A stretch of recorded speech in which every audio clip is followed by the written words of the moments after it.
Today, we will explore a story that has shocked many people. Rick Harrison, once known as a symbol of American humor, trustworthiness, and success, is now facing serious charges in federal court. From a TV star loved by millions of viewers, Rick suddenly appeared in handcuffs, prosecuted in connection with a series of shocking crimes, from money laundering, illegal detention, to participating in an organized crime ring that spanned the international scope. What makes the public wonder is, how could someone who was once considered a familiar face, close to the audience for many years, be involved in such cruel and dangerous acts? What lies behind the friendly facade and successful image? What hidden corners have been hidden for so long? Join us as we delve into this shocking case to find out the truth behind one of American television's most surprising falls.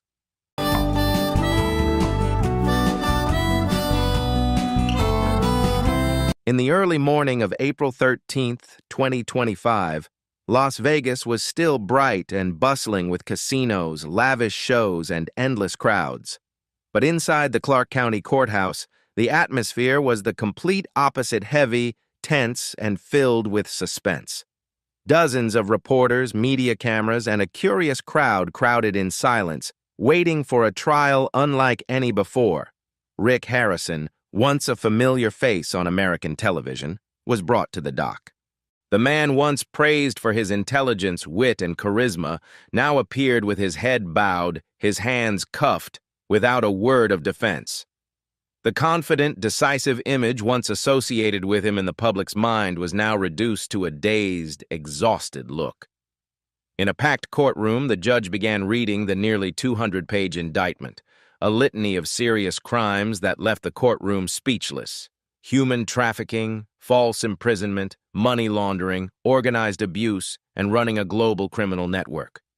According to the prosecution, Rick was not just a player. He was the mastermind, the architect, and the operator of the entire system. The superficial activities of the adult entertainment stores and the financial transactions at the casinos were just a cover for a sophisticated network built to profit from human suffering. For nearly 5 years, the system had operated smoothly under Rick's direct supervision. The evidence came one by one: security cameras, handwritten documents, encrypted emails, and heartbreaking testimony from victims, all of which gradually painted a grim picture of a well-coordinated and cold-blooded organization. The more evidence was revealed, the harder it was for the public to accept the truth, that a former television icon could be behind such a ruthless organization. And then the fateful moment came, when the judge announced the verdict. A suffocating silence fell over the room. Rick Harrison was officially sentenced to death. No reaction, no tears, no pleas, only closed eyes as if he had predicted this day. A heartbreaking cry rang out from the audience. It was a mother who had lost her daughter in mystery for many years. The atmosphere was stifling, as if it contained all the resentment and anger that had been pent up for too long. Outside the court, the crowd held banners calling for justice, while international media outlets quickly reported the news. CNN, BBC, Reuters all updated every detail of this shocking event. In less than a day, the hashtag #RickHarrison death penalty has attracted millions of social media discussions, spreading across the globe. From a beloved television icon, Rick Harrison is now at the center of one of the most shocking cases in the history of the entertainment industry. A story that makes the whole world look back at the dark side of fame, where the halo can obscure the most terrifying truths.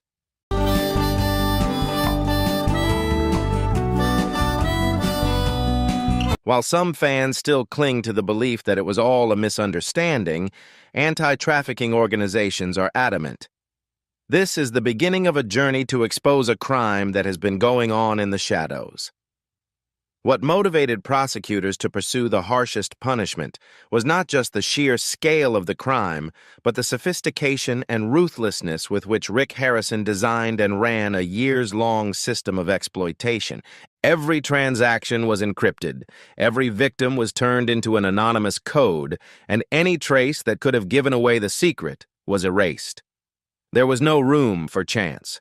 It was all calculated with cold, chilling precision. In the words of a senior FBI investigator, This wasn't a mistake. This was an empire perfectly disguised as a television show. The first trial was not simply a trial of an individual, but a key that opened the door to a series of dark events behind the lights of Las Vegas. Rick Harrison was just the face on the surface.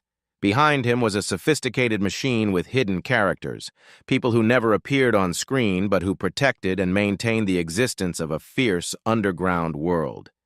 That empire was built not only with money, but with the pain and silence of hundreds of people who were turned into commodities. Rick Harrison, the man who inspired millions of Americans with his story of rising from nothing, was once the embodiment of the American dream. Starting out in a small shop run by his father, Rick impressed with his intelligence and sharp negotiating skills. The program Porn Stars not only brought him to millions of viewers, but also turned him into a pop culture phenomenon.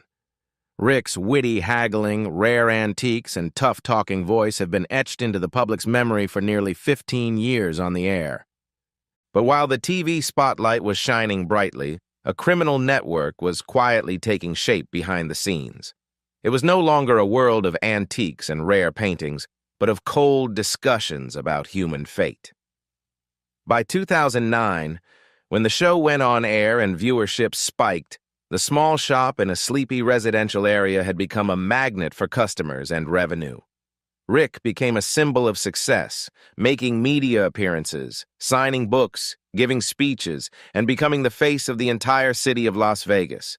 But that fame provided the perfect mask for the horrors that lay behind it. Rick wasn't just running a business. He was hiding a criminal network that ran like a Swiss watch. From shell companies to anonymous accounts, everything is designed to legitimize the profits from exploiting people as commodities. And the truth is only the beginning. The secrets that lie beneath the cover may reveal more names, more pieces parts of a giant machine that few could ever imagine could exist in the heart of America's most famous entertainment city.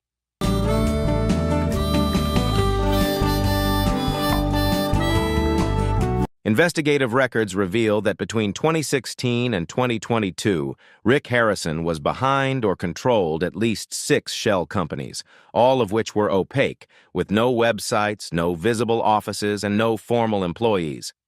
Yet each company received money from mysterious partners in Serbia, the UAE, Thailand, and Romania through a complex, multi-layered, and difficult-to-trace money transfer network. The network only began to unravel when the FBI launched an undercover operation called Pale Porn in late 2021. The clue came from a shipping document bearing the name RH Acquisitions LLC, a document found in the files of a house where a trafficking victim had been held. The document, dated 1974, referred to the shipment of rare items, which at first glance sounded like antiques. But according to a survivor, the phrase was just code, a reference to the people themselves who were being trafficked like merchandise. From there, the FBI began to track down each link. They combed through thousands of financial records, tracked the money, planted people in the network, and inspected every gas station and every small exchange. The reconstruction revealed a meticulous system, with Rick's porn shop at the center. Not just a front, but a key transit point for a large-scale money laundering operation. A former FBI agent who had worked on human trafficking investigations along the Mexican border testified that what made Rick's network so dangerous was not just its size, but its elaborate legitimacy. Using his television fame, Rick turned shady deals into seemingly harmless ones. For example, an $83,000 shipping contract for a 19th century African mask, an item that never appeared in the store's inventory, was signed with an anonymous company in Liechtenstein with no real address. Rick also took full advantage of the Las Vegas environment, where a flexible financial infrastructure allowed for quick and unobserved cash transactions. In 1 month, he showed up at 5 different casinos and made more than 40 currency exchanges, withdrawing more than $350,000, a classic but extremely effective money laundering technique. During the trial, prosecutors presented a complex financial chart with Rick Harrison at the center. The arrows represented the flow of money. The squares were shell companies. The connectors were anonymous victims. No matter how many layers the money passed through, the final destination was the jewelry store right in the middle of Las Vegas Boulevard. The brutality of the system cannot be measured in the number of victims or the money. It lies in the coldness of the organization, where people are coded, classified, priced, and traded like commodities. According to a former technician who worked at the store, Rick came in at 3 a.m. one night with a group of strangers. They brought big wooden crates through the back door. When I asked what was inside, he just said, "Don't pry into things you shouldn't know about." The friendly, humorous image of Rick Harrison on television, the father figure, the sharp negotiator, is slowly being replaced by a colder portrait.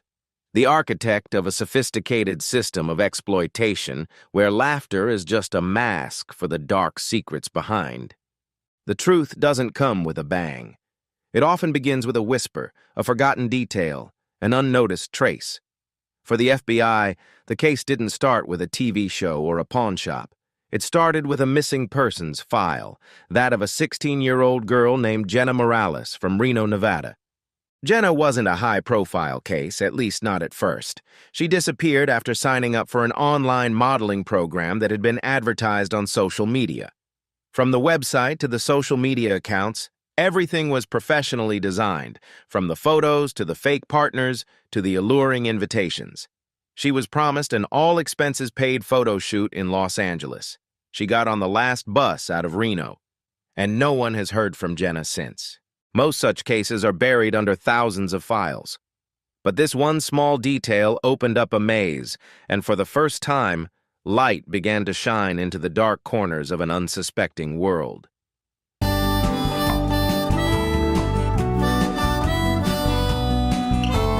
But what shocked the agents even more was not the scale of the network, but the way Rick Harrison ran it all, with a cold, calculating quality. Rick didn't say much during the encrypted calls, but each word was carefully chosen, as if he were controlling everything remotely, not as a cog, but as the brain behind the entire machine. Suspicion quickly turned to certainty when one of the agents discovered that the phone used during these calls was the same one Rick had used publicly on television. As the investigation deepened, the agents discovered a secret archive, a meticulous record of every shipment, every destination, every coded name. Some of the records involved unofficial ports and shipping routes that didn't appear on conventional maps. This network, it turned out, was not only located in Las Vegas, but also spread to other countries, operating silently but effectively, both as a place to transfer money and to hide people who were considered as commodities. A veteran agent exclaimed, "This is no longer a normal criminal group. This is a machine, and Rick Harrison is the main operator of it. No detail is left out. Everything is calculated like a closed, tactical map." With the evidence piling up, the FBI launched many raids at related locations. The result was documents clearly printed with Rick's traces, from shipping contracts, coded notes, to seemingly innocuous receipts, all showing his deep role in organizing, coordinating, and concealing unforgivable acts. Many of the documents even listed the goods being shipped, which later turned out to be young girls ranging from teens to adults, with code names, prices, and detailed routes. From the recordings, to the transaction codes, to the discovered storage facilities, every detail painted a portrait of Rick Harrison that was completely different from the cheerful, approachable image the public once knew. No longer the comedic TV dad, Rick was now seen as the designer of a giant, sophisticated machine hiding in the shadows of celebrity and legitimate business. More than 60 cases of young girls disappearing across the United States, from Nevada to Florida, from Ohio to Texas, had all been linked to the activities of RH Acquisitions, LLC. The strange records, codes, and papers that were initially thought to be a system error now became a complete piece of a dark puzzle. And at the center of it all, none other than Rick Harrison, the man who turned the pain and disappearance of dozens of victims into part of his cold and ruthless operating model.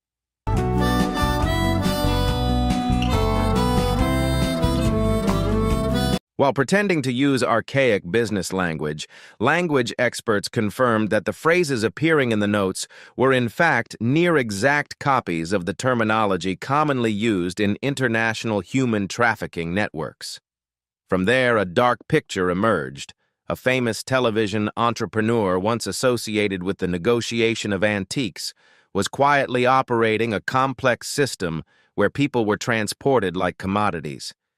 It all started with a name, Jenna Morales. She might have been forgotten forever if not for a misdirected invoice with the strange note, item 1874. From that moment on, the question was no longer whether Rick was involved, but who else was behind it, how many victims were still unknown, and how the system had been able to operate so smoothly for 5 years without being detected. The most obvious answer, however, came not from interrogations or financial records. It was behind a soundproof wall in an old warehouse on East Sahara Avenue in Las Vegas. A black, leather-bound notebook, seemingly forgotten for years, was found in a narrow concrete compartment hidden behind wood paneling and insulation. There was no lock, no storage box, just a thin layer of dust, as if it had always been waiting to be discovered. When the first page was turned, all doubts disappeared. Inside were handwritten notes in black and blue ink detailing transactions not about antiques or art, but about people. Each person was described by a code number, age, gender, nationality, personality traits, and destination. No names, no pictures, just empty numbers, 6318. Each entry was a human life. 230 entries in total, representing at least 230 victims. But what was more haunting was not the number, but the way Rick wrote it. There was no hesitation, no emotion. The lines flowed smoothly, as neatly as in an accounting book, suggesting that this was no spur-of-the-moment action. It was systematic. It was planned. It was power expressed in every stroke. The notebook was not meant to be secretive. It was like a silent declaration that Rick Harrison had never feared being discovered. Because for him, everything was so perfectly controlled.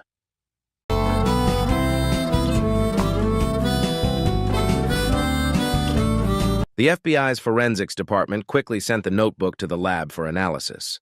The results confirmed that the handwriting in the notebook matched Rick Harrison's signature and other documents over the years.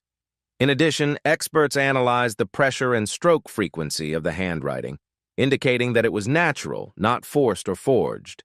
The last page of the notebook drew a detailed diagram outlining how a transnational human trafficking network operated, recruiting victims from Eastern Europe, using fake passports through Serbia, entering the United States through Canada, and finally distributing them through transit points in Nevada, Utah, and Arizona. The points were coded, each courier was numbered, drop-off points were prioritized, and victims were categorized by age, health, English proficiency, and compliance. The notebook was not just a record of crimes, but a blueprint for an entire criminal empire. When the notebook was presented at trial, the prosecutor described it as irrefutable, incontrovertible, and unmistakable evidence. Each detail in the notebook silenced the courtroom, as if time had frozen. One juror could not bear it and left his seat. Another burst into tears as he read a description of a 13-year-old girl being trafficked to Asia with the chilling note, "High class, no pathology, good health." When asked about the notebook, Rick Harrison chose to remain absolutely silent. There was no denial or confession. His attorney argued that Rick may have been tricked and that the notebook may have been forged, but the evidence contradicted everything. The handwriting was verified, the locations matched GPS data and the victim's missing times, and the information in the notebook matched exactly with over 30 emails leaked from the Rare Find Logistics system, a front company Rick owned through 3 entities in the Cayman Islands. The notebook was more than physical evidence. It was the living ledger of a shadowy criminal organization, with no electronic copies, no servers, all written in blue ink, as a symbol of power and control. Rick trusted his notes more than his digital security system. But this complacency became his condemnation. When the notebook was made public, the case became more than an investigation. It became a fact, etched into each yellowed page. Rick Harrison's name would no longer be associated with stores or bestsellers. Instead, it will be recorded in the federal criminal record, alongside the most vicious human traffickers in modern history. What really made this case irreversible, however, was the moral testimony from those closest to Rick.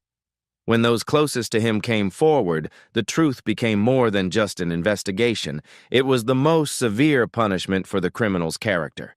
In court, the fatal blows came from two people, Rick's son, Corey Harrison, and Austin Chumlee Russell, his best friend and companion for years. When Corey entered the courtroom, the atmosphere was tense. He was no longer the confident, witty young man the audience had come to love. Instead, he was a haggard, hollow-eyed man who walked slowly, his hands shaking as he took the stand. He was no longer Rick's son.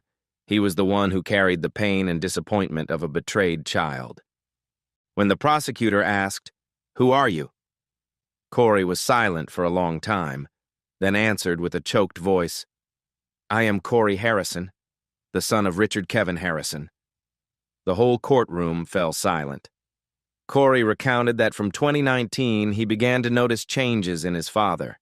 Secret meetings, doors locked from the outside, something that had never happened before. "One night, I went back to the store near midnight to get a computer, and I heard a baby crying from the storage room. I knocked on the door, but no one answered. The next day, I asked my dad, and he just looked at me and said, 'Don't ask questions you don't want to know the answers to.' That was the first time I was afraid of him. From then on, Corey was removed from all access, his account was deleted, and he was not allowed to enter the assessment area, which Rick had completely soundproofed. It was that exclusion that made Corey decide to stand on the side of justice.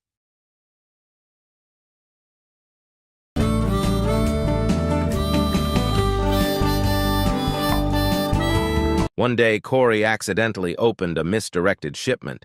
Inside were not the usual antiques, but a box of files and photos of young girls. Each photo had an identification code and their current condition. Corey was terrified. When he confronted his father, Rick coldly said, "Close it and forget what you just saw." Those words made Corey collapse. That night, he left home, cut off contact with his father, quit the TV show, and gave up the family business. While the media reported that Corey disappeared due to work conflicts, no one knew that behind his silence was a nightmare that was tearing his mind apart day by day.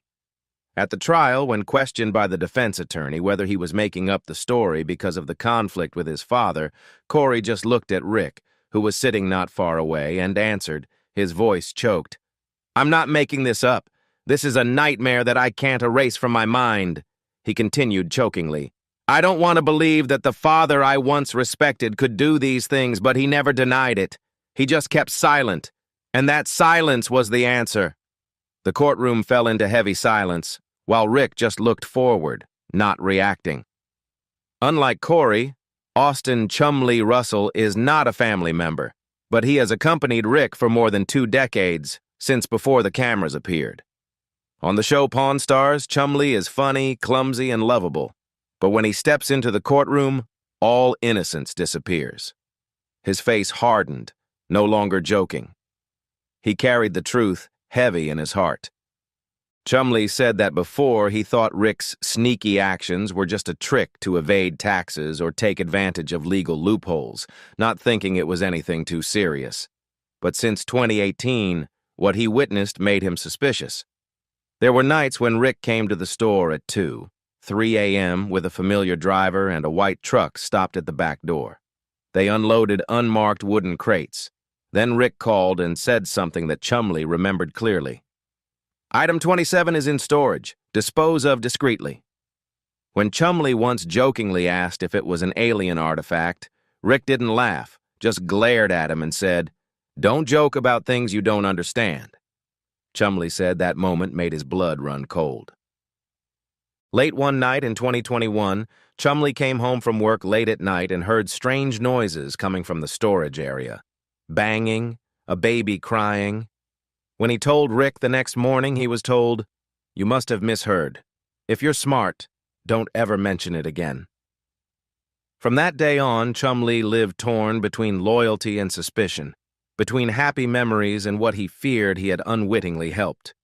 When the mysterious notebook was made public, recording the same codes that Rick had said over the radio, Chumlee knew he couldn't keep quiet. "I used to turn a blind eye," he says, "but I can't take that guilt to the grave." Despite being attacked for his drug-related past in 2016, Chumlee stood his ground. "I made a mistake, but I've never seen a human being treated like a commodity. And when I saw it, I couldn't stay silent." Despite coming from different backgrounds, Corey and Chumlee both share one undeniable truth. They loved Rick Harrison, and now they are the ones who brought him to light.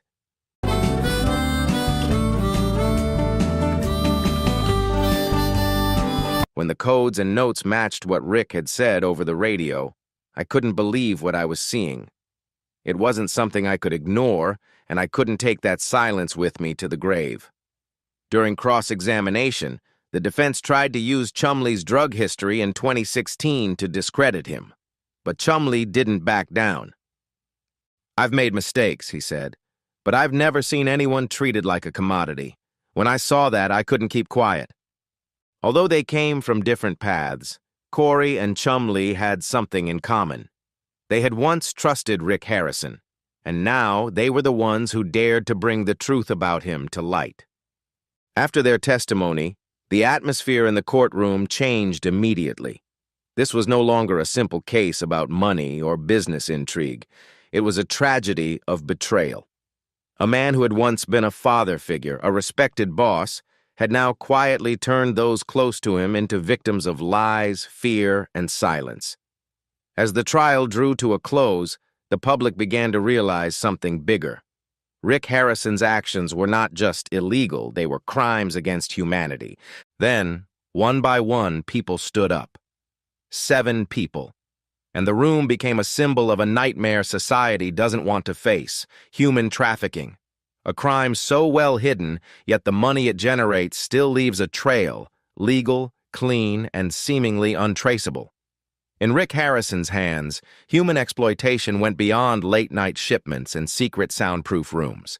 It became a meticulously designed, multi-layered money laundering system, cleverly disguised as a legitimate business. At the heart of the scheme was a series of shell companies, mostly registered in loosely regulated places like Nevada, Delaware, and the British Virgin Islands. Each company had a specific role: receiving money, shipping, recording expenses, and obscuring the transactions of the items. Rick's model was highly layered, making the money flow through multiple layers, obscuring the trail. A prime example was a payment of $85,000 from a European collector to Golden Ledger Holdings, one of Rick's companies. The payment was recorded as a purchase of a 19th century African tribal mask, but there was no record of its appraisal, sale, or display. After the money was received, it was routed through 2 other companies, one recorded as a storage expense, the other as a shipping expense, before being reinvested in art. Within 72 hours, the money was broken down into 5 transactions, moving through 3 banks in Cyprus, Dubai, and an unnamed country. By then, the money had become legitimate income, leaving no trace. Another method Rick used was through casinos. According to records from the Nevada Financial Controller, Rick made at least 37 high-value chip purchases over 14 months, totaling more than $350,000. The process was simple: cash in for chips, play a few low-limit games, then cash in the chips for winnings, all below the $10,000 threshold to avoid reporting. In November 2021, Rick withdrew $7,400 from 5 different ATMs each time for a total of $37,000, all below the warning threshold. But when put together, these transactions form a classic money-spattering model, similar to how drug cartels launder money. The final and most dangerous weapon is art. This has long been an area of financial control, thanks to the ambiguity of its value and lack of provenance. A painting simply labeled rare and given a rough appraisal can sell for hundreds of thousands of dollars. In one transaction, a sketch purported to be a Picasso 1914 sold for $120,000 through an art dealer. However, upon investigation, an expert confirmed that it was simply an internet print, aged with tea stains and sandpaper.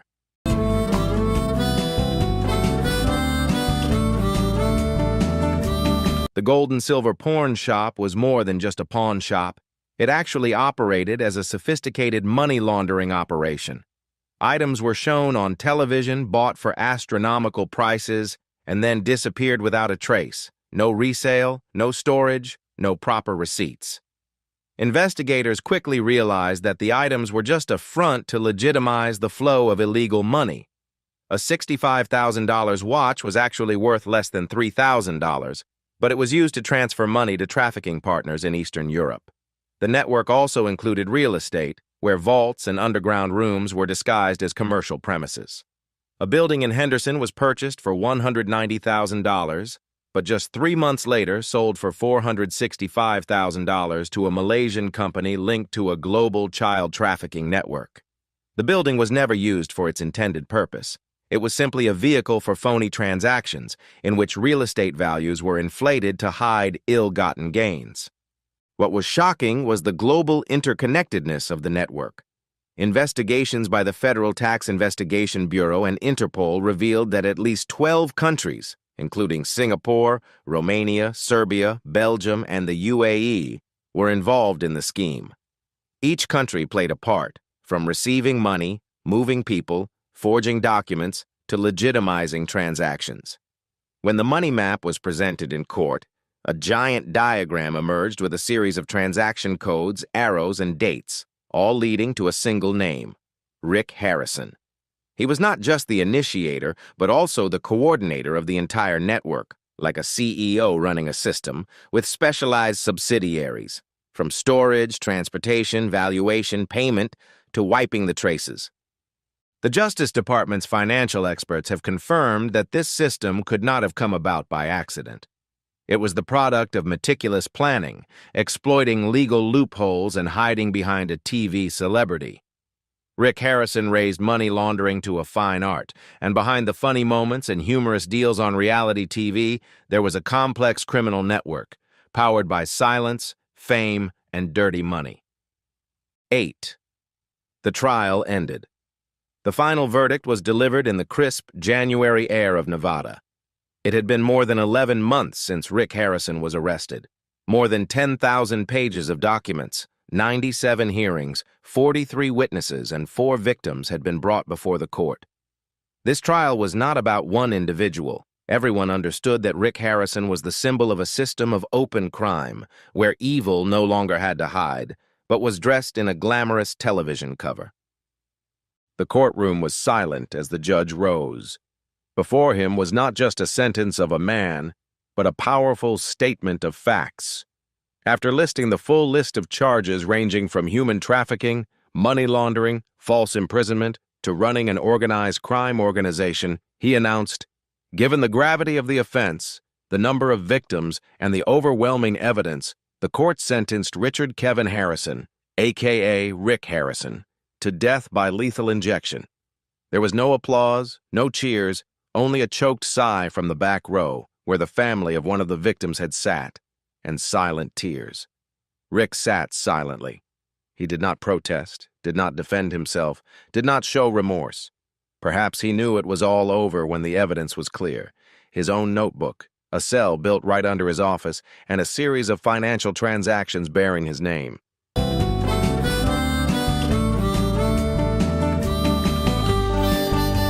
The media broadcast the trial live as a global event.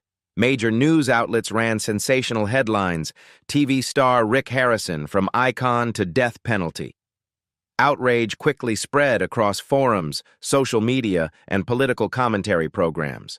Criticism mounted over the leniency of society toward celebrities and the indifference of the entertainment industry to clear warning signs. The question kept ringing: how could this case have gone on for so many years without anyone noticing? Urgent hearings were held in the U.S. Congress. A group of lawmakers proposed new laws requiring expanded background checks on television companies and independent entertainment entities. At the same time, the United Nations Human Rights Council called for an international investigation into the cross-border network involved in the Rick Harrison case. What started as a simple criminal case quickly grew into a global scandal involving abuse of power, media manipulation, and commercial conspiracies. But amid all the legal, political, and institutional backlash, Rick Harrison's fans were the most pitiful victims. Not only did they lose their beloved reality TV show, they also had to face the harsh truth. Under the bright spotlight, sometimes there are dark, cruel shadows that are hard to imagine. Rick Harrison's story is more than just a star's fall. It is a warning about the power, the aura, and the terrifying silence that the media can maintain for years. Because behind every bright smile on screen, there may be a truth that has been buried for too long. Please like, share, and subscribe to the channel so you don't miss the next stories. Thank you for watching. When the crew first came to shoot with us, Frank and I were the ones who made the deal. When they saw Danielle, they were surprised and asked, "Who is she? What is she doing here?" I said, "Oh, she works for me." And they said, "No deal with her. We won't film her." Danielle Colby, who was once the soul of American Pickers, now faces a trial that has stunned America and the television community. Danielle's life changed forever when she became involved in a shocking crime that sparked one of the biggest scandals in reality television history. The brutal plot involving the death of her longtime friend Frank Fritz stunned not only fans but the entire television industry. But what happened to turn Danielle, a beloved icon, into a cold-blooded mastermind? And why did Frank, who she once considered family, become the victim of this conspiracy? Plus, Mike Wolf stands up and accuses his best friend Danielle of being the culprit. Join us as we uncover the truth behind these accusations and reveal the untold story of a TV legend who captured the world's attention.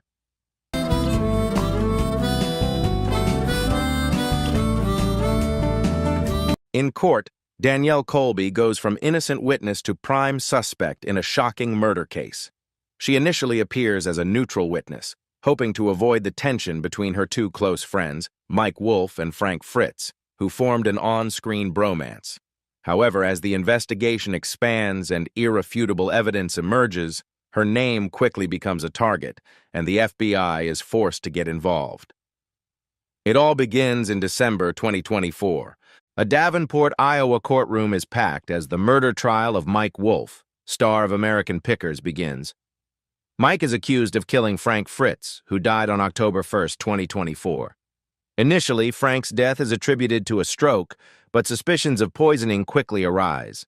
The nation was stunned when Danielle Colby, a close friend of both, was called as a key witness.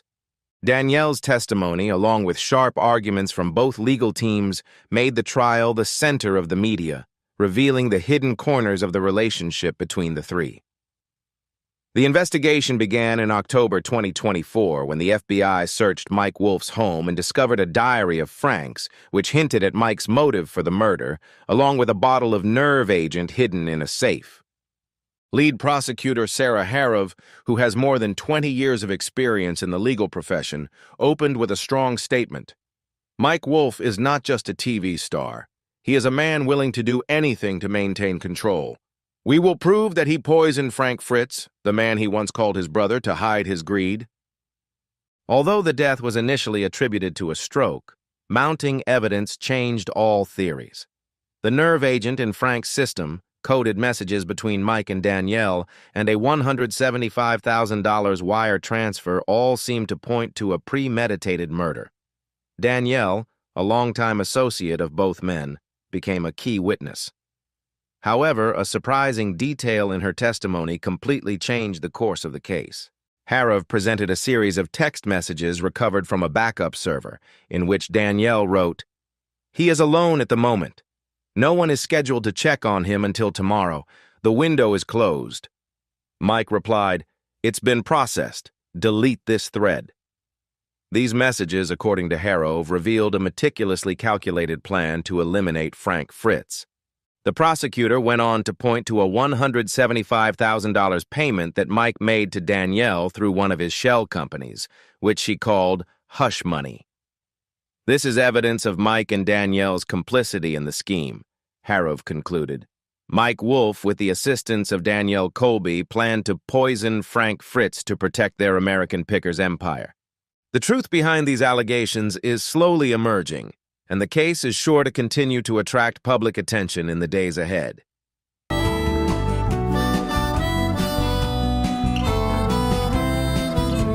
Mike Wolf's defense team, led by prominent Chicago attorney Jonathan Kessler, vigorously contested the charges against his client. He argued that the text messages presented at trial were garbled and insufficient to prove criminal intent. Kessler argued that the $175,000 was a legitimate transaction involving the American Pickers accounts and had no connection to the case. He stated emphatically, "Mike Wolf is being targeted in a smear campaign to destroy his reputation. Danielle Colby, who has known Mike for many years, is being manipulated into testifying against him. We will prove Mike's innocence." The courtroom fell silent as Prosecutor Harrov revealed a crucial detail. A bottle of banned nerve agent was found in Mike Wolf's garage. It was a compound that was not approved for civilian use. Kessler, however, responded calmly, "Your Honor, my client is a professional antiques collector. We have verified with experts that the vial was simply part of an ancient medical kit," he explained. "There is no evidence that the vial was opened, no trace of Frank Fritz's DNA, and no signs of recent tampering. This link is pure speculation, or worse, prejudice." Kessler also submitted tax records and photos from 2016, proving that Mike had proudly displayed his collection of historic pharmaceuticals in a deleted episode. "Mike is a history buff, not a murderer," he insisted. As the jury began to waver, Danielle Colby returned to the stand on the fourth day. She appeared nervous, her voice trembling.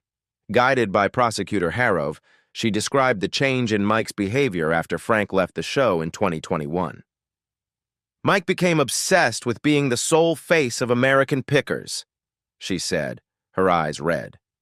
"When I suggested that we mend the relationship, he got angry and said, 'If Frank doesn't back down, I'll make sure he shuts up forever.'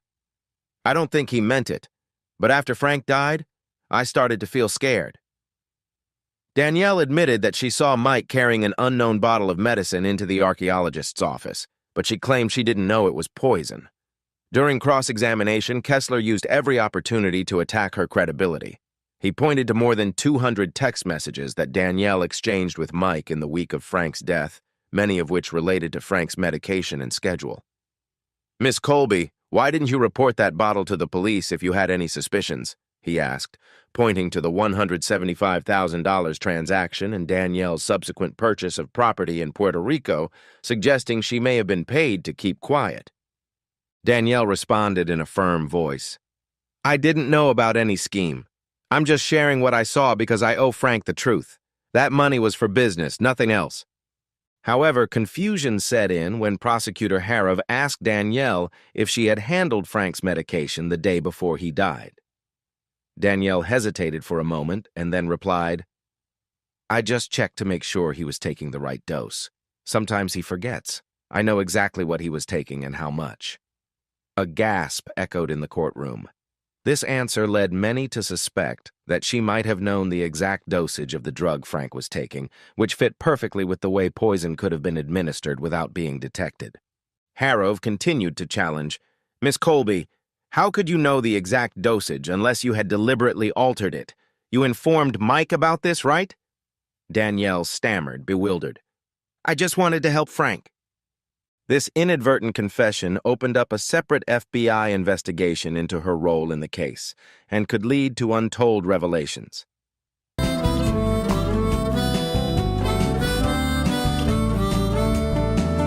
After Danielle resigned, Mike Wolf took the stand and vigorously denied all charges.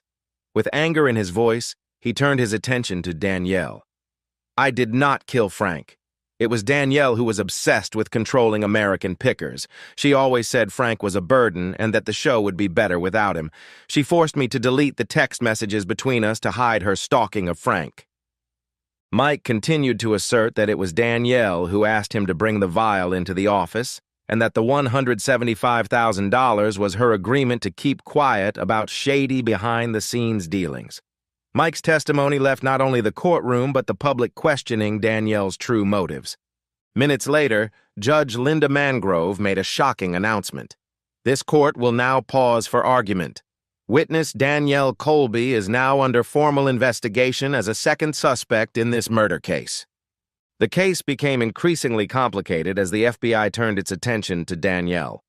After the trial in November 2024, the FBI launched an extensive investigation into her. The surprising details in Danielle's testimony, especially the elaborate information about Frank's drugs, along with Mike's assertions of her involvement, led the FBI to search Danielle's home in Davenport, Iowa. Just 48 hours after the trial ended, the FBI received a search warrant for Danielle's home under the direction of Special Agent Emily Rivera, an expert in financial crimes and homicide. The raid took place in the early hours of the morning as a team of FBI agents and local police sealed off the area and conducted a thorough search of Danielle's personal office, where she kept business records for American Pickers and documents related to her vintage clothing store and stripper crew. Agents discovered an encrypted hard drive containing surveillance footage from security cameras near Frank's home on the night of his death, October 1st, 2024.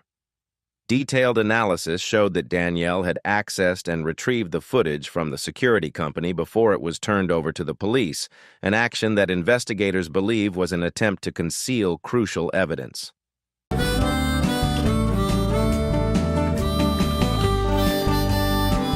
Agent Emily Rivera noted that Danielle's actions did not reflect the demeanor of an innocent witness.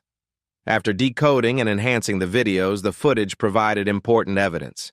A surveillance camera near Frank's home recorded Danielle driving to his home at approximately 10:30 p.m. on October 1st, just hours before he was found unconscious. She was seen entering the home through the back door, carrying a small bag, and leaving only about 15 minutes later. Detailed analysis using image enhancement software revealed that the bag contained a glass vial similar in appearance to the vial of nerve agent later found at Mike's home. Notably, the video then shows Danielle returning to the security company at approximately 2 a.m., requesting a copy of the video to review the images. This happened just before the police received a copy of the video, explaining why the original video had disappeared during the initial investigation, raising suspicions about her actions. The next piece of evidence was found in a small wooden box in Danielle's bedroom, where investigators discovered a glass vial that matched the one containing the nerve agent. Notably, Danielle's fingerprints were on the vial, along with traces of the same toxin. This was in direct contradiction to her testimony in court, when she simply said that she had helped Frank test his medication. Inside the wooden box, investigators also discovered a handwritten note detailing the dosage and method of mixing the poison into Frank's medication. The handwriting on the note was clearly Danielle's. This evidence further raised suspicions that she had planned this from the beginning, with the intention of killing Frank. Prosecutor Sarah Harov, who is leading the case against Mike, immediately launched her own investigation into Danielle, suggesting that she was not only an accomplice but possibly the mastermind behind the incident. FBI agents also uncovered further evidence that Danielle had deliberately staged the discovery of the vial at Mike's home to frame him. An unnamed former archaeologist testified that Danielle had asked him to deliver a gift to Mike's home in late September, just days before Frank's death. The gift matched the description of the vial, creating an undeniable link. Additionally, a series of coded messages were discovered in which Danielle sent Mike a message after Frank's death. "The vial is still intact. Don't open it." In a recent statement, Mike claimed, "I don't know what the vial was. Danielle brought it to me and told me to put it in the safe. She set me up from the beginning." Although Mike's testimony was initially questioned, the FBI is now reviewing all of his statements. In a subsequent interview, Mike revealed more details about his relationship with Danielle. Danielle always said that Frank was the problem, that he was slowing down production. She knew his drugs, she had keys to his house, and she controlled his financial accounts. I was just a pawn in her game. This information further reinforced the theory that Danielle had meticulously manipulated the entire situation and planned it all out in advance. Financial evidence further deepened suspicions of Danielle. The FBI discovered that she controlled offshore accounts and had received $3.22 million in shady transactions related to American Pickers, including $450,000 withdrawn just days before Frank's death. A financial audit revealed that Danielle had diverted some of the money to a personal account in Puerto Rico, where she purchased a luxury property shortly after the incident. Prosecutor Harov spoke out forcefully, asserting that Danielle had not only set Mike up, but had planned to eliminate Frank, take control of the show's finances, and blame others. She had used her feminist image as a cover to hide her dark agenda. The evidence found in Danielle's home not only strengthened the case against her, but also opened up the possibility of Mike Wolf's legal status being re-examined, creating a surprising twist in this complex case.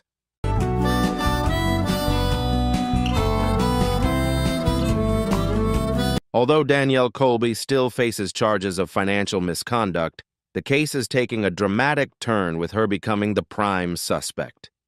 The upcoming trial is expected to be full of surprises.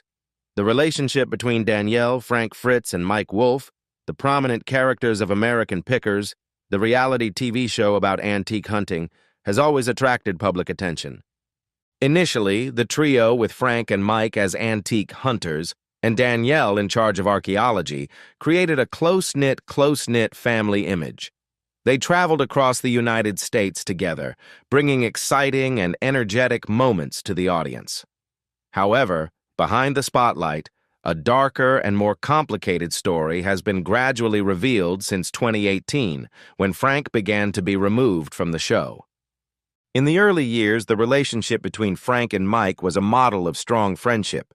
Together, the two built American Pickers from scratch in 2010.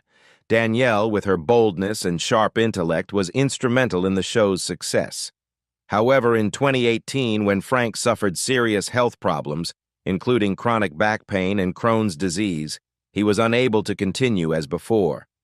An anonymous former production assistant revealed that Danielle began making negative comments about Frank in conversations with Mike, suggesting that the show would be better off if Mike were the only face. She gradually isolated Frank, using her influence within the production team to reduce his screen time, citing Frank's health as a major obstacle. Additionally, Danielle urged Mike to maintain a relationship with Frank, but with caution, emphasizing that this would help protect the show's brand image.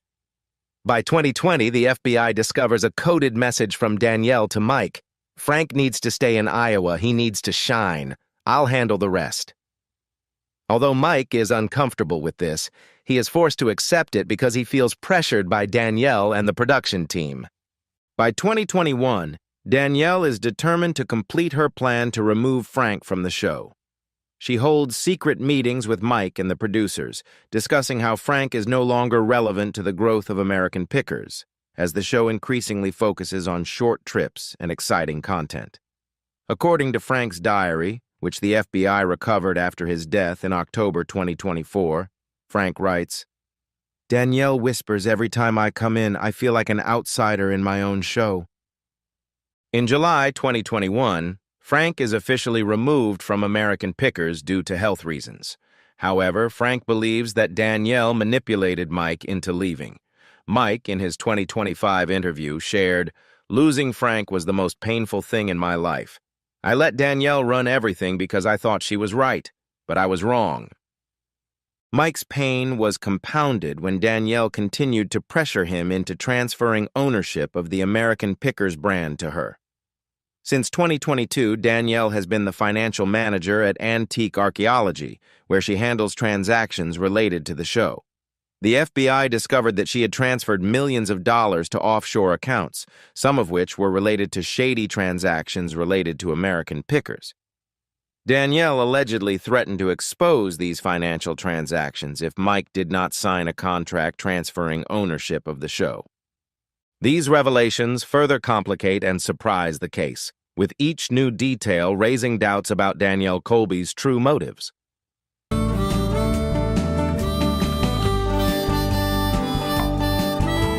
Danielle Colby's case has entered a new phase as new evidence has come to light, leaving everyone stunned. An encrypted message from 2023 recovered by the FBI reveals the dark plot Danielle was orchestrating. The message contains a chilling threat from her to Mike. Sign the contract or everything will be exposed. You have no choice. Just days later, in August 2023, Mike was forced to sign an agreement transferring ownership of the program, shortly before Danielle received a payment of up to $175,000 from a shell company owned by Mike. The FBI suspects this was part of a strategy to allay suspicion and prevent shady dealings between her and Mike. But Danielle's manipulations were not limited to finances. She quickly took control of American Pickers, going on strategic antique hunting trips to increase her on-screen presence. Through this, she built a strong personal image, despite the troubles behind the scenes. While Mike faced the pain of losing his best friend Frank and feeling betrayed, Danielle took advantage of the show's popularity to promote her personal brand, especially the vintage clothing store she was running. A former crew member revealed that in 2023, during a tense argument, Danielle warned Mike with a cold sentence. "Frank is finished, and you will be next if you do not listen to me." These threats left Mike living in fear, not daring to fight back or reveal the plots that Danielle had orchestrated. The feeling of being pushed into a corner gradually isolated Mike, unable to find a way out. By February 2025, Danielle Colby's trial was thrust into the spotlight when she was accused of being directly involved in the October 2024 death of Frank Fritz. While initially all suspicion fell on Mike, as new evidence emerged, Danielle became the center of the case. Over the course of the 3-week trial, the gruesome details of her manipulations, the tactics she used to isolate Frank, and the plots that led to Frank's death were revealed. Prosecutor Sarah Harov, in a sharp argument, exposed Danielle as a cold, calculating woman who had orchestrated Frank's death to consolidate her power among the foragers. Security footage from cameras near Frank's home captured Danielle visiting him that evening, injecting him with poison and quietly leaving. Shortly afterward, she allegedly deleted the footage and brought the glass vial containing the poison to Mike's home. Although Danielle's defense team, led by attorney Margaret Wilson, tried to dismiss the allegations and claim that the evidence was distorted, it became clear that the evidence was too strong. When Danielle took the stand, she could not hide her fear. She was visibly shaken, her voice was choked, and her demeanor was clearly defensive. She denied all charges, insisting that she had only visited Frank for a checkup and that the bottle in her bag was a gift for Mike. However, when Prosecutor Harov presented a handwritten note detailing the dosage of the nerve agent, Danielle remained silent, drawing suspicion to her. The most decisive blow to Danielle came from the coded messages between her and Mike, especially one that stood out. "Do not open the bottle."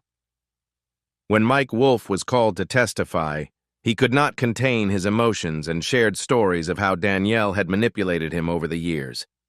He said that since 2018, Danielle had continuously pressured him to cut off all contact with Frank, eventually pushing Frank off the show in 2021. Mike choked up and said, "Danielle told me that Frank was a burden and that the show only needed me. I listened because I was afraid of losing everything, but I lost Frank, my brother." These words made not only the jury but also the public shudder at Danielle's cruelty and calculation.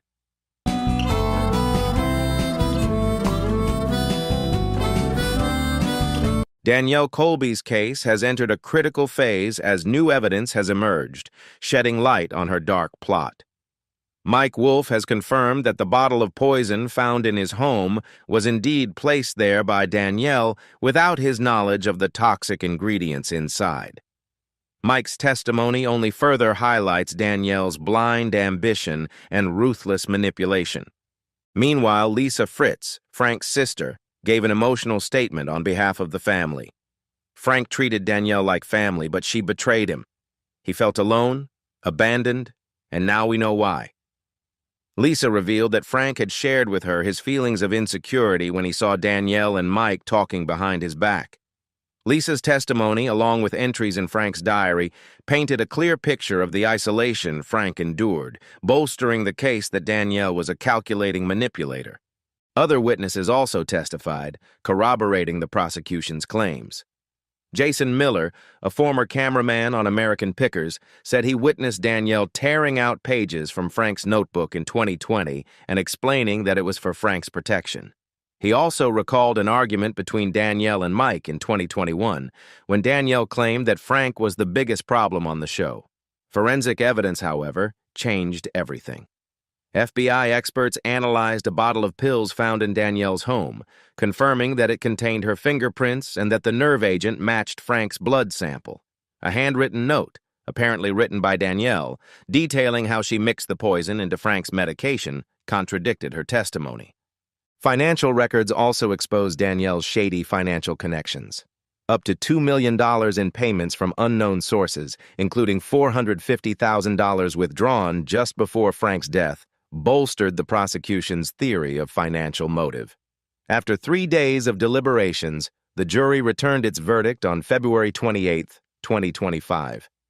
Danielle Colby was convicted of first-degree murder, obstruction of justice, and wire fraud. She was sentenced to life in prison without the possibility of parole. The jury could not ignore the overwhelming evidence from the video to the testimony and text messages that confirmed Danielle's ruthless calculation. The courtroom fell silent as Danielle, pale and expressionless, was led away in handcuffs while the Fritz family couldn't contain their emotions. The American Pickers fan community immediately expressed their outrage and heartbreak on social media. The hashtags #JusticeForFrank and #DanielleGuilty quickly trended worldwide, with millions of posts sharing and expressing their dismay at discovering that Danielle had been manipulating Frank since 2018, until her scheme came to a tragic end. While a small group defended Danielle, claiming she was framed, the majority of the public couldn't help but see the truth. Mike Wolf, after a difficult time, decided to donate $500,000 of his personal funds to the Crohn's Disease Foundation, the disease Frank has battled all his life. At the same time, he announced plans to build a small museum in Iowa to display the antiques he and Frank discovered together. On April 5, 2025, Mike wrote on Instagram, "I can't change the past, but I will keep Frank's legacy alive. He was the heart of American Pickers, not me."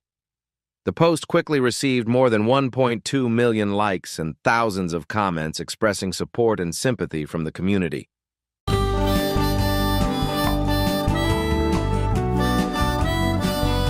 When asked about the incident involving Danielle, Mike Wolf chose to remain silent, only saying softly, "Justice has been served. Now I just want Frank to rest in peace."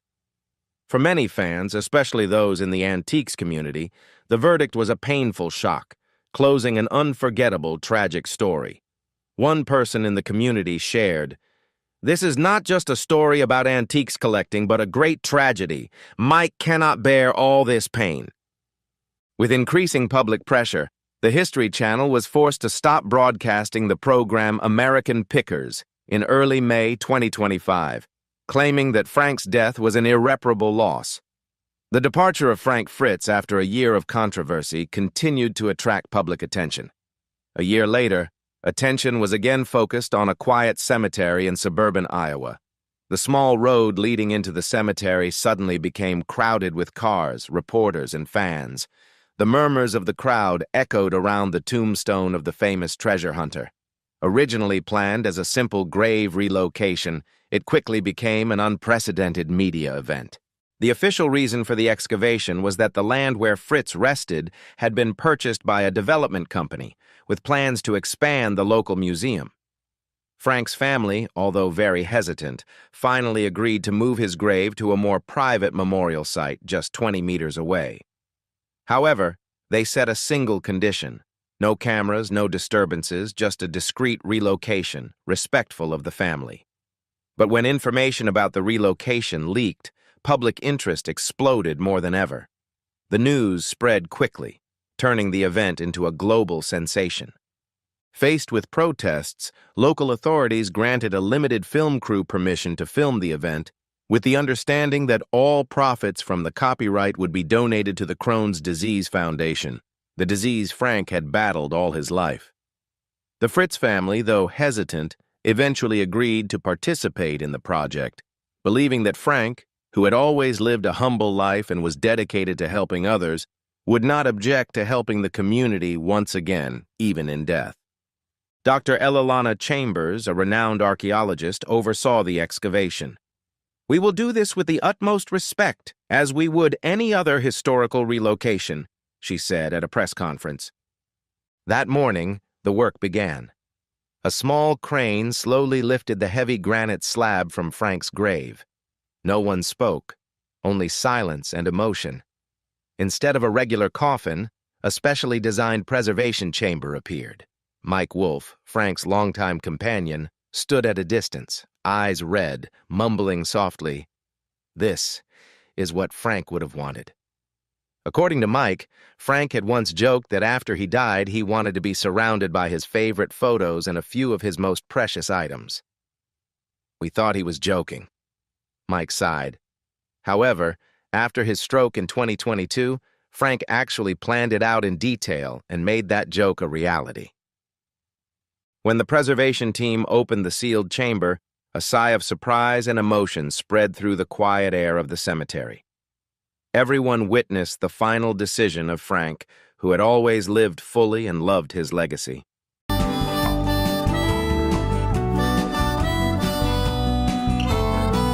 In the morning mist, the soft light reflected off each item, creating a quiet, mysterious space. Before the eyes of the witnesses was one of the most profound and touching personal collections of Americana ever recorded, not because of its material value, but because of the historical and emotional connection that each object contained. Even Frank's closest friends had never seen these items. They were meticulously arranged around the coffin in separate compartments, each item a slice of time, a vivid story that Frank had carefully selected in the last years of his life, as if he were creating a museum of America in his own way. This legacy does not need to be ostentatious, but touches the heart of the beholder. Dr. Elilana Chambers, who oversaw the entire process, was moved. "In over 20 years of working in conservation, I have never seen anything like this. This is not just a collection, but a history told through the humanistic lens of a remarkable man."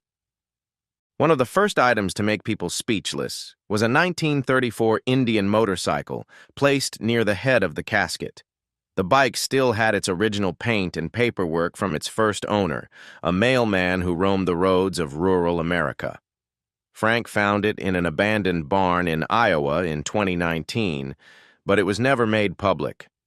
Experts estimate the bike is worth more than $300,000, but as Mike Wolfe, Frank's close friend, said, "The real value is in the story behind it, not in money."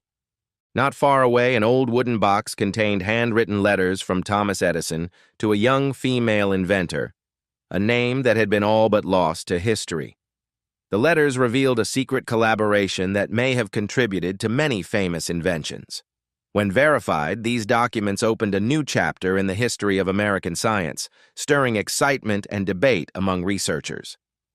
But among all the precious artifacts, there was one small corner that made everyone speechless with emotion. A collection of handmade toy cars, each named after a child who had been treated at Iowa Children's Hospital. Hospital staff recalled that Frank had been a quiet volunteer there for years. He guided children in building miniature vintage cars as a form of spiritual therapy. After each session, he kept one as a sacred memento, a symbol of friendship, hope, and connection. But what really surprised people wasn't the items themselves. At the foot of the coffin was a small leather-bound diary, embossed with the words, "Real Finds." Inside was not a list of items that had appeared on television, but the stories of the people behind each item, the families, artisans, farmers, mechanics, everyday Americans Frank had met throughout his life. The diary revealed something that television viewers might not have realized.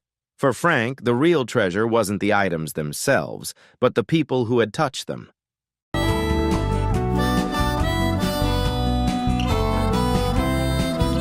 Frank Fritz was more than just an avid collector of antiques. He was also a silent storyteller, America's unofficial historian.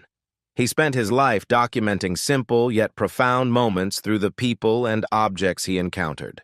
After months of deliberation, Frank's family decided to hold a public exhibition, but with one special condition: his entire collection would be housed forever in a permanent museum in his hometown. "Frank spent his life bringing forgotten treasures back to life," said his sister, Lisa Fritz. "Now they will continue to tell the stories that he treasured more than anything else." For 3 days, conservators worked tirelessly, meticulously cataloging, noting each location, and transcribing Frank's handwritten notes on each object. The event attracted millions of online viewers, not only because of the rare items, but also because of the humane and heartfelt stories they brought. Each artifact was not just an antique, but also a vivid story of ordinary workers, farmers, mechanics, artisans, who contributed to building the great American story. When all the artifacts were moved from their original resting place, the ceremony to move Frank's remains took place in a solemn atmosphere. The coffin was carried away in a motorcade of vintage cars, led by his close friends and longtime colleagues. A memorial monument designed by Mike Wolfe and Frank's family was erected, in the style of classic roadside architecture, simple, rustic, but extremely sophisticated. This is a perfect tribute to a man who spent his life traveling the roads of America, finding things that seemed to have been forgotten. After the memorial service, an unexpected phenomenon occurred. Small museums and local historical societies across the country reported a surge in visitors. The media dubbed it the Fritz Effect, a spiritual awakening that led people to seek out their roots and find forgotten stories. Frank's small leather-bound diary, now preserved and digitized, became the basis for a new initiative to collect and preserve the untold stories of the American people. The Fritz Fellowship was also established, supporting researchers and preservationists in rural communities, where historical memories are easily forgotten. A year after Frank Fritz's death, his legacy is still quietly spreading. He did something no one expected. He made a profound impact far beyond his illustrious television career. His final collection is more than just a treasure trove of old objects. It changes the way we think about history. It reminds us that sometimes the biggest stories are found in the smallest things, in the ordinary moments we tend to overlook.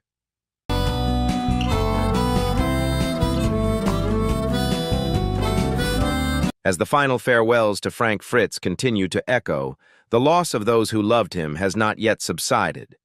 But the seemingly peaceful atmosphere has become even heavier when rumors of FBI involvement in the case related to Frank's death begin to spread.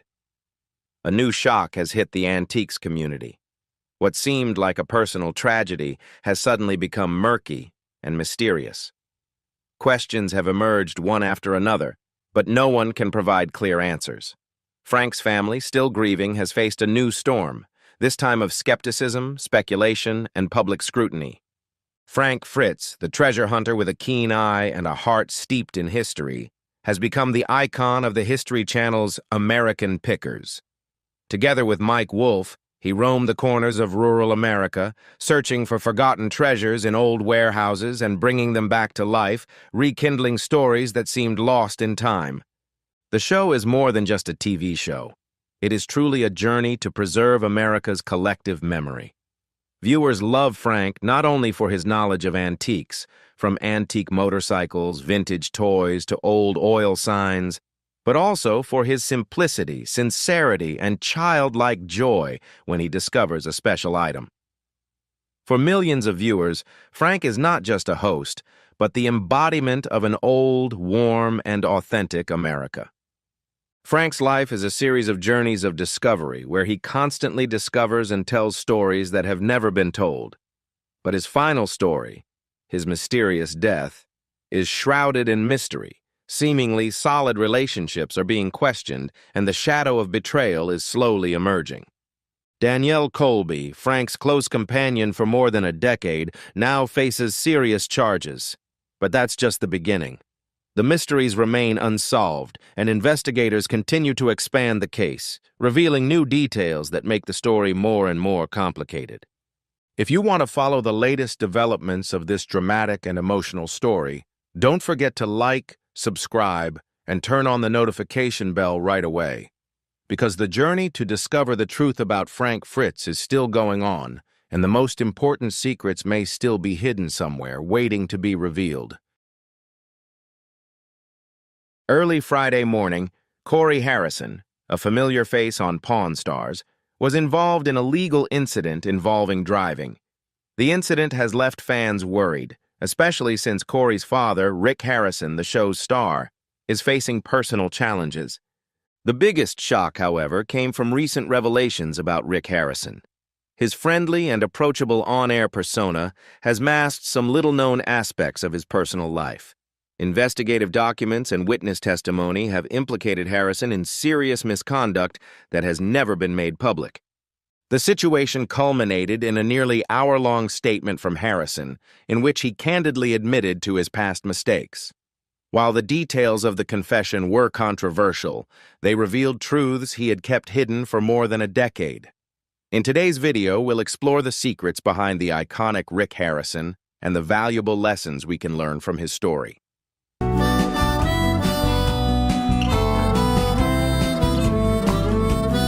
Rick Harrison's final statement was recorded at 5:15 a.m. in a maximum security isolation room in Carson City, Nevada, just over 3 hours before his execution.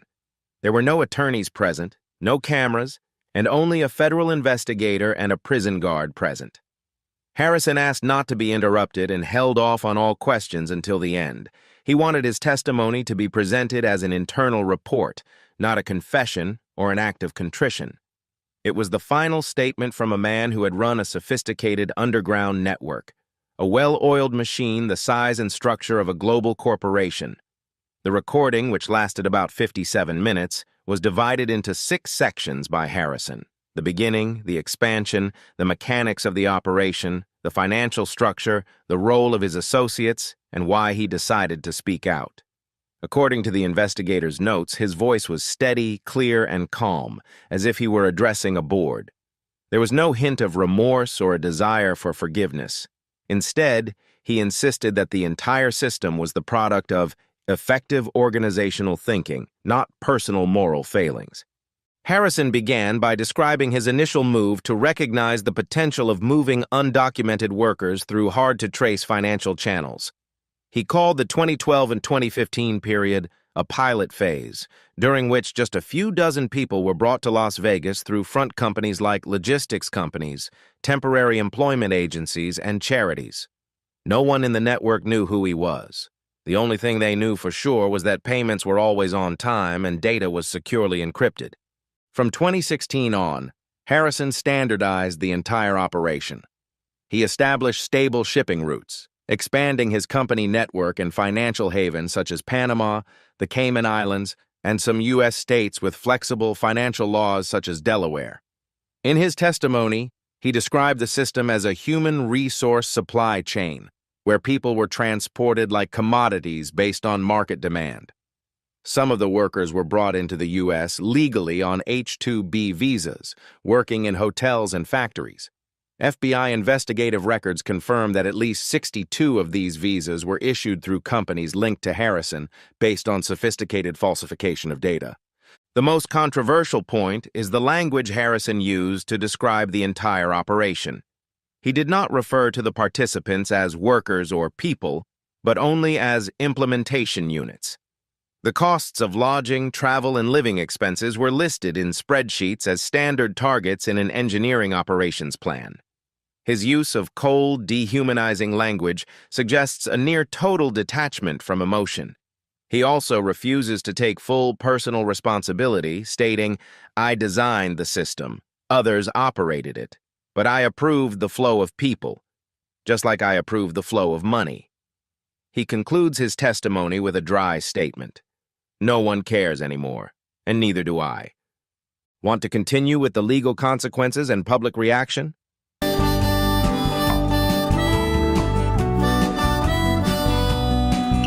At the end of his testimony, Harrison did not appear to be seeking forgiveness or asking for any form of leniency.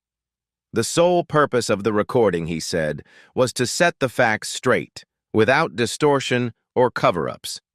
If things had to end, he hoped that at least the account would be the final document, a detailed guide to how the system had been run. He ended his testimony with the dryness of a veteran executive. "Every model has an end," he said, "but I don't think mine ended in such a trivial way." In the next section, Harrison delves into how the transnational network he designed and oversaw operated.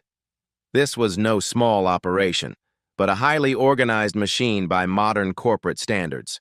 From the internal structure to the hiring process, to the flow of travel, to the flow of money, everything was meticulously designed to mimic the global supply chain, but instead of moving goods, it was people.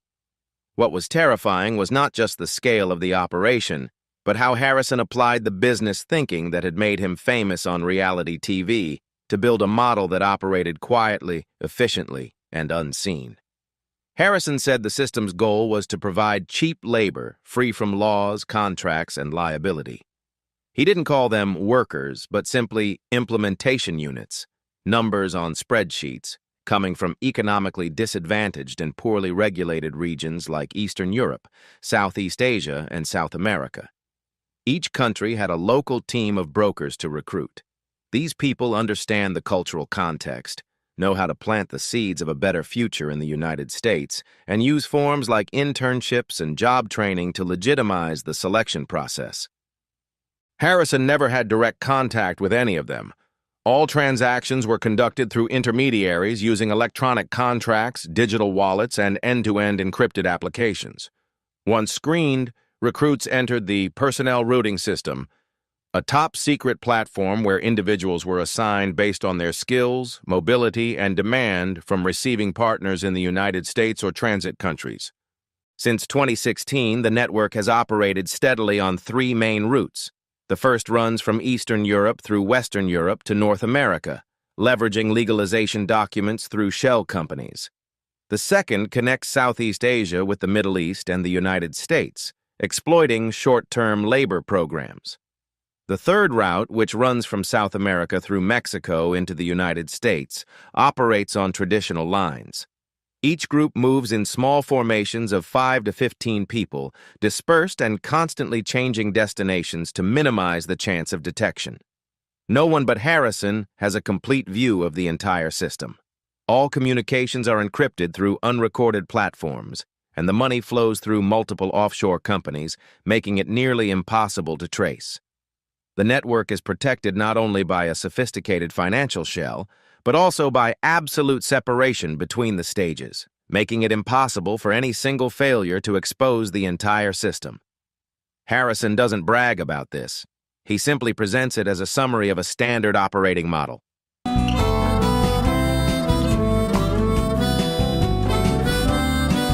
Investigators quickly identified a key element of the operation, its sheer nonlinearity and fragmentation. No single person or group, other than Rick Harrison, had a complete understanding of the network's structure. Each unit performed a single function.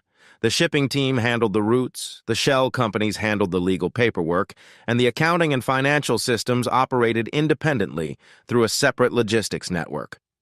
Harrison describes himself as an architect, the person who designed the entire structure, laid out the operating standards, and built detailed spreadsheets from intermediary fees to labor payback periods.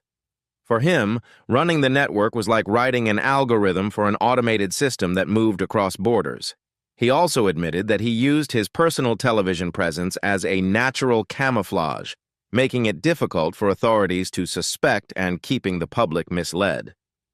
"I knew I was famous, and I used it as a distraction," Harrison said calmly.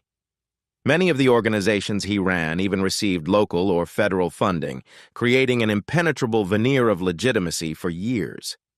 In his deposition, Harrison also provided a rough list of associates, from local brokers to influential figures in the legal, financial, and immigration consulting industries. Some have been indicted or are under investigation, while others remain undisclosed for security reasons. According to federal records, at least 14 offshore companies he controlled were registered in tax havens such as Panama, Belize, and the Cayman Islands, which allow owners to remain anonymous and exempt from most transaction taxes. These data suggest that Harrison's network was not just a regular clandestine organization, but a shadowy ecosystem that operated like a global corporation, using digital technology, exploiting legal loopholes, and financial strategies to maximize profits. Significantly, Harrison was not directly involved in shipping operations or labor controls. He simply monitored metrics and adjusted systems like a CEO, the person behind all strategic decisions. Throughout his testimony, he showed no trace of confusion or remorse. Every word he spoke had the nuance of someone reading the liquidation report of a company that had reached its end. If the description of the operation stunned people with its professionalism and confidentiality, the next part of Harrison's testimony made the atmosphere even heavier. He spoke of the methods of control and coercion that were systematically applied. In this model, people are not only exploited as property, but also stripped of all control over themselves. Harrison doesn't shy away from the truth. He explains how the network ensures that workers cannot escape before their investment costs are recouped. It's a coercive value extraction mechanism, tightly organized and monitored.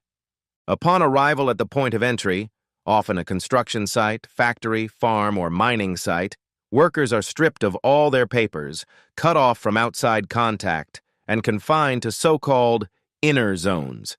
These are, in effect, residential areas set up for extreme control, where every move is tracked via security cameras and personal tracking devices, making it nearly impossible to leave the system.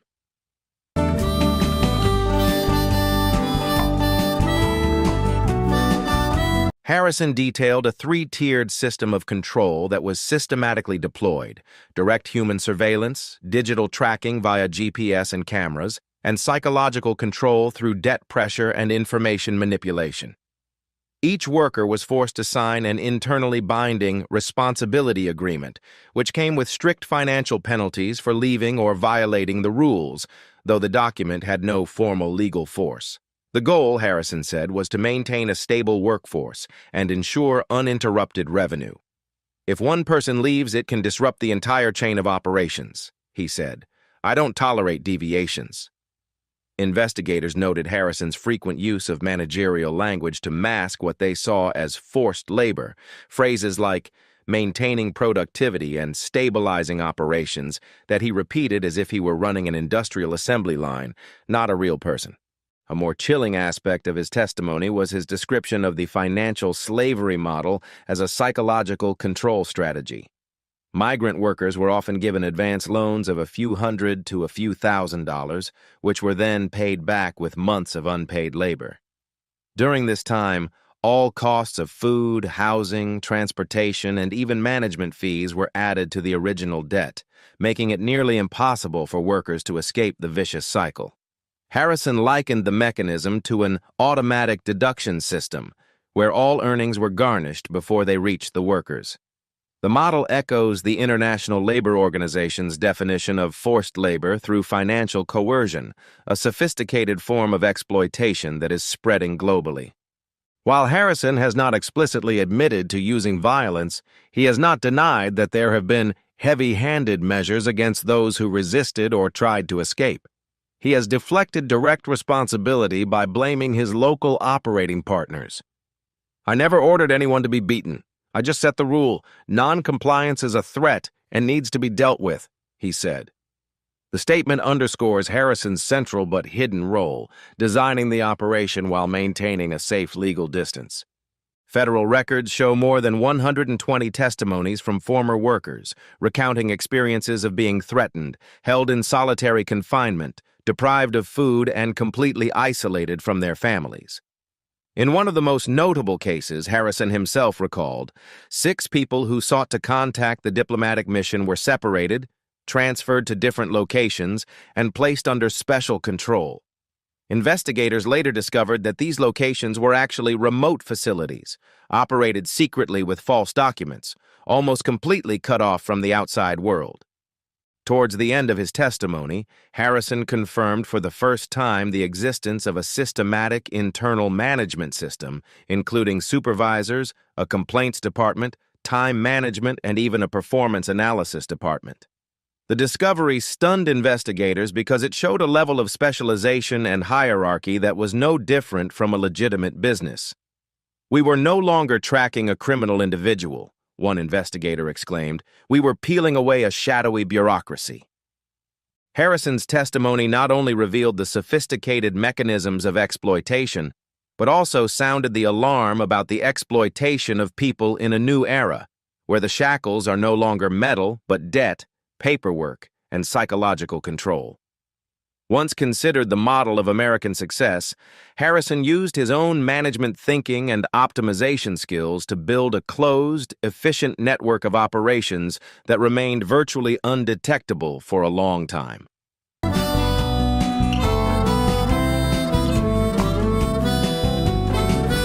One of the key elements that helped Rick Harrison maintain his network for more than a decade was a shadow financial system organized as an anonymous, sophisticated transnational structure that left virtually no audit trail. In his testimony, Harrison not only admitted to designing the entire financial system, but also described in detail how he laundered money, moved capital, and maintained a constant flow of money. These revelations stunned financial experts because such sophistication came from a man who was once known only for his antiques dealings. Harrison asserted that any system needs legitimate money to exist and to nurture the hidden activities within. From the beginning, he established a series of shell companies in tax havens such as the Cayman Islands, Panama, Malta, along with states such as Delaware and Nevada, places that allow businesses to be established without requiring the disclosure of the identity of the owners. Each company played a distinct role in the chain, from labor consulting to providing logistics services to receiving donations from charities. All transactions were carefully arranged to avoid direct violations of the law, while still being able to legitimize the flow of money from dubious sources. According to FBI financial records and personal accounts linked to Harrison, at its peak, the network could move more than $7 million per quarter through hundreds of small transactions, all below the threshold required to be reported in order to avoid attention from the international financial system. Harrison used digital accounts in Lithuania, Estonia, and Singapore, places known for their high degree of flexibility in cryptocurrency transactions. The flows were clearly stratified: labor contracts and logistics fees at the top, grants to nonprofits at the second, and investments in real estate, antiques, luxury cars, and cryptocurrencies at the bottom. One of the key tools in Harrison's system was cryptocurrencies, specifically privacy coins like Monero, Zcash, and Dash. Unlike Bitcoin, which has public data on its blockchain, these coins use advanced encryption that makes it nearly impossible to trace the sender, recipient, and value of a transaction unless someone has access to the internal system. Harrison claimed that about 90% of the intermediate payments were made through digital wallets, with transactions that only existed for a short time before being erased. He even hired programmers to create a wallet mixing system, breaking each transaction into hundreds of smaller amounts sent to different addresses, making it nearly impossible to trace.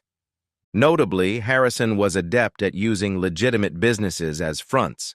The famous Las Vegas pawn shop, which featured on the TV show Pawn Stars, was one of the main channels for cash to move around. He admitted that the store made hundreds of transactions every day buying and selling gold, antique watches, and precious stones without verifying the identity of customers. The cash was then recorded as legitimate business revenue when transferred to the bank. The investigation found that from 2017 to 2021, more than $8.4 million in cash was poured into the store's account without valid invoices or documents. At the same time, Harrison also used real estate and antiques to handle larger sums of money. One of the most prominent deals was the purchase of a $2 million collection of Swiss watches in Geneva, then resold each one through private transactions, where no profits were required to be declared. Each transaction was coordinated through intermediaries in Malta or Cyprus, places with extremely low property transfer taxes. Harrison turned the money into legitimate profits, then funneled it back into the United States as normal business income. One Treasury Department investigator described Harrison's scheme as a perfect blend of international investing, legal savvy, and cold-blooded operational thinking. Another expert likened him to a shadow CFO who not only managed the cash flow, but also created a sophisticated system to keep it circulating without being detected. Harrison concluded his testimony with a resolute statement. "I never held cash for more than 7 days. Any money that sat idle was a risk, and I never let that happen." That cold, calculating look not only closed a shocking testimony, but also exposed an elusive reality. When people are the obvious victims, the money that fuels the system is a much quieter, more sophisticated, and more terrifying specter.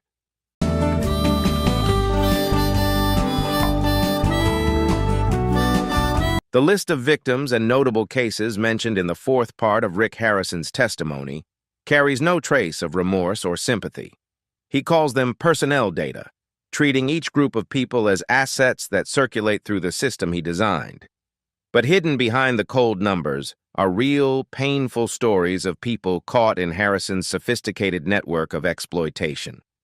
Despite his indifferent tone, it inadvertently reveals a fragile humanity, a remnant of a series of crimes. In his testimony, Harrison lists some 42 cases that he remembers clearly or was directly involved in. The list not only records their ages, nationalities, and previous occupations, but also details where they were taken. A group of 12 people from Moldova were sent to a Louisiana aquaculture farm. A group of workers from the northern Philippines were sent to a textile factory in North Carolina. Another group from Guatemala were forced to move across 3 states in just 6 months to meet seasonal labor needs. All had no clear contracts and were given no specific information about the work. When they arrived, they lost almost all their freedom. Among them, Maria's name stood out strangely. She was an 18-year-old girl from rural Romania who was tricked by a fake NGO with the promise of beauty training in Spain. But instead of studying, Maria was taken through Germany, Belgium, and then to the United States on a work visa. There, she was forced to work 14 hours a day on an industrial farm without receiving any money. All her earnings were withheld to pay for training and transportation. Harrison calls Maria's case a good investment. He put in the initial capital and recouped it through forced labor. For him, she was a success variable. She did not resist, worked steadily, and helped him recover his investment in just 11 months. When asked why Maria was considered special, he coldly replied, "She never complained because she knew she had no other choice." That answer not only exposed Harrison's cruelty, but also showed how he suffocated the will of his victims until they completely submitted. Many other victims fell into similar situations. When comparing the list Harrison provided with data from human rights organizations, it was discovered that most of the victims came from regions where incomes were less than $3 a day, had low levels of education, and had almost no concept of labor rights. They were lured by attractive promises of work in developed countries, only to fall into debt traps, become isolated, and completely lose control of their lives. Harrison does not select workers based on skill, but on controllability, a criterion that reflects the way the entire system he has built operates. He rarely refers to his victims by their real names. Instead, they are coded as MH13 for Maria, UZ24 for the Ukrainians, or VC02 for the Venezuelans. These lifeless codes illustrate how Harrison's system dehumanizes people. Each individual is reduced to a productivity number, a risk profile, or a reusable unit, completely stripped of their dignity. This deprivation of identity, according to sociologists, is one of the most devastating forms of human destruction in modern systems of exploitation. They emphasize that victims like Maria are not just disadvantaged by poverty, but are also the product of global structural injustices. Areas lacking opportunity, education, and healthcare become ideal sources of cheap labor, an opportunity that people like Harrison exploit with sweet promises only to sink them into endless labor. According to the International Organization for Migration, IOM, 2023 report, there are more than 281 million migrants worldwide, nearly 60% of whom leave their home countries for economic reasons, but only about 20% have legal contracts. These numbers clearly show how vulnerable migrant workers are and why they are easy prey for illegal brokers. While Harrison presents it as a cold statistic, his testimony unintentionally paints a dark picture of how real people with hopes and dreams are turned into nameless labor tools. Investigators say that no matter how tightly organized Harrison's system was, what remained were shattered lives. Maria and the other anonymous numbers never appeared to be human beings in his system, just invisible cogs in a machine that had been operating for more than a decade. What was most frightening of all was not the sophistication of the system, but its cold indifference, which left no trace of conscience.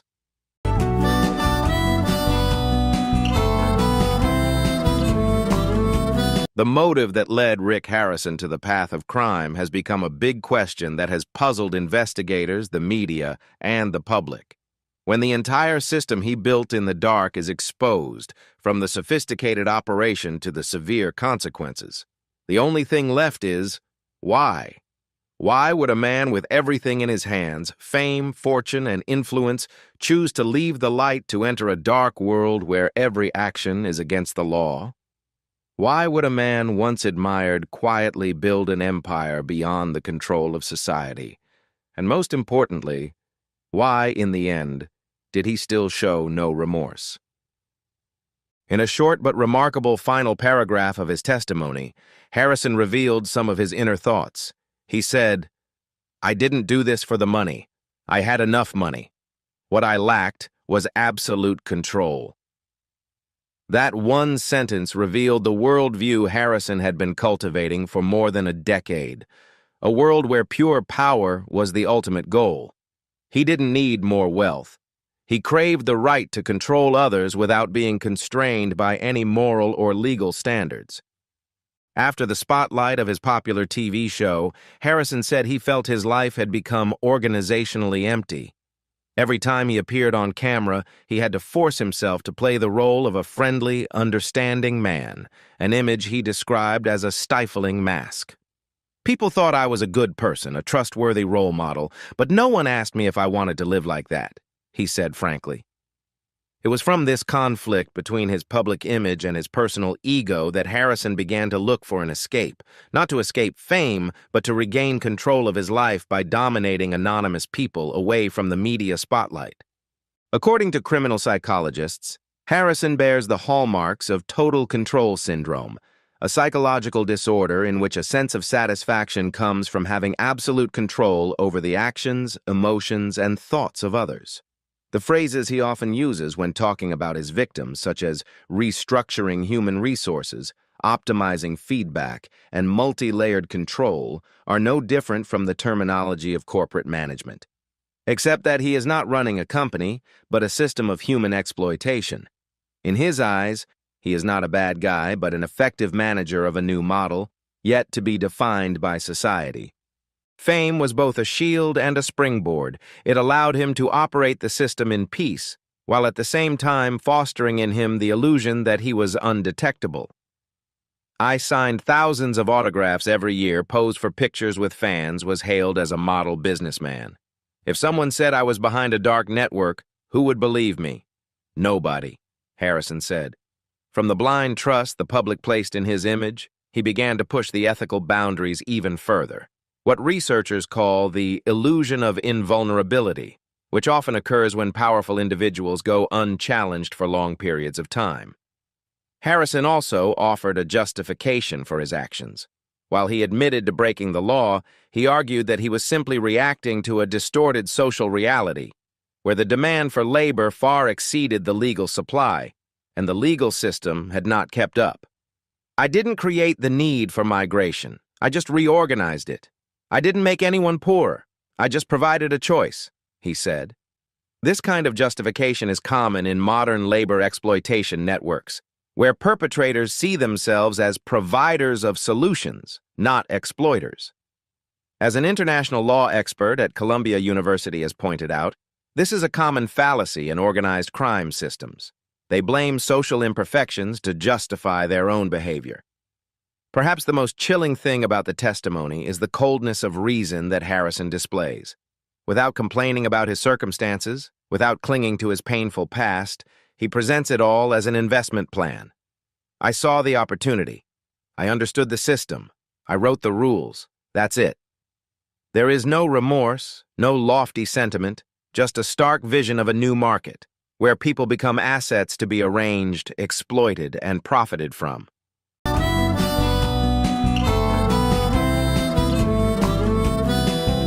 Rick Harrison's testimony has become a subject of extensive analysis in many criminology forums around the world, not only because of its shocking level, but also because of the coldness and calculation in each word.